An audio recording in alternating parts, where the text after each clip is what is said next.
বর্তমান পৃথিবীর প্রায় 45% মানুষ হার্টের পেশেন্ট।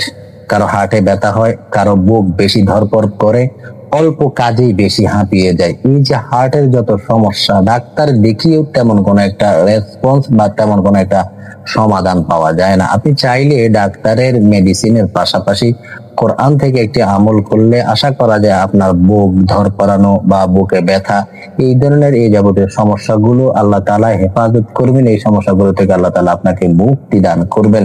আপনি একটি আমল করার চেষ্টা করুন। আমলটি হলো, আপনি কোরআনুল কারীমের সূরা আরাফ নামে একটি সূরা রয়েছে, ওই সূরা আরাফের 55, 56, 57 এই 3টি আয়াত লিখে আপনি একটি বোতল কিংবা জগের মধ্যে রেখে ওই পানিটি নিয়মিত পান করার চেষ্টা করুন। এই যে কোরআনের কোরআনের আয়াত ভিজানো পানিটা আর কি।